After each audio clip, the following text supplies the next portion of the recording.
పచ్చని కొండల మధ్య ఎల్లప్పుడూ సందడిగా ఉండే ఒక గ్రామంలో రాజ్ అనే ఒక వ్యక్తి నివసించేవాడు. అతను తన చుట్టూ అలుముకున్న సమస్యలతో సతమతమై అతని గుండె చింతతో బరువెక్కింది. అతని మనసు నిరాశతో మబ్బులు కమ్మింది. ఒక అదృష్టకరమైన రోజు అతను సమీపంలోని కొండపై నివసించే ఒక తెలివైన ఋషి గురించి తోటి గ్రామస్తులు గుసగుసలాడుకోవడం విన్నాడు. నిరాశతో ఉన్న రాజ్ అది విని ఆ ఋషి నుండి ఓదార్పు కోసం వెంటనే ప్రయాణాన్ని ప్రారంభించాడు. అతను కొండను అధిరోహిస్తున్నప్పుడు అతని నడక నిరాశతో నిండి ఉంది. అతని అడుగులు స్పష్టత కరువై తడబడ్డాయి.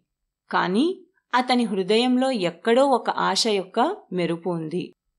కొండ శిఖరం వద్ద రాజ్ తన ఆత్మను కదిలించే ఒక దృశ్యాన్ని చూశాడు. అతను చూసింది గౌతమ బుద్ధుణ్ణి.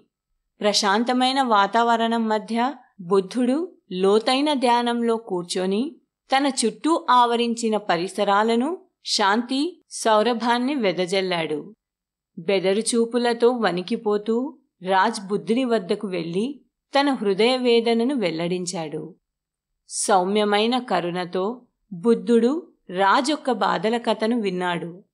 అప్పుడు ఒక మృదువైన గాలి వలె ఓదార్పునిచ్చే స్వరంతో బుద్ధుడు కాలతీత జ్ఞానాన్ని అందించడం ప్రారంభించాడు.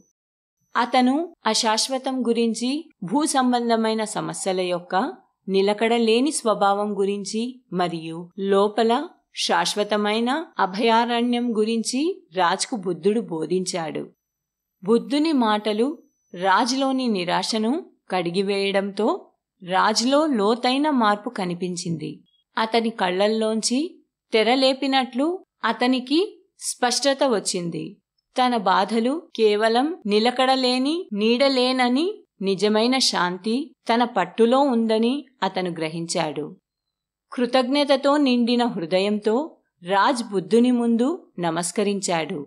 జ్ఞానోదయం యొక్క మార్గంలో నడుస్తానని ప్రతిజ్ఞ చేశాడు. ఇంటికి వెళ్లే ప్రతి అడుగు అతను బుద్ధుని బోధనల జ్ఞాపకశక్తిని మాత్రమే కాకుండా అతని ఆత్మను ప్రకాశింపజేసి అంతర్గత శాంతిని కూడా తీసుకువెళ్లాడు.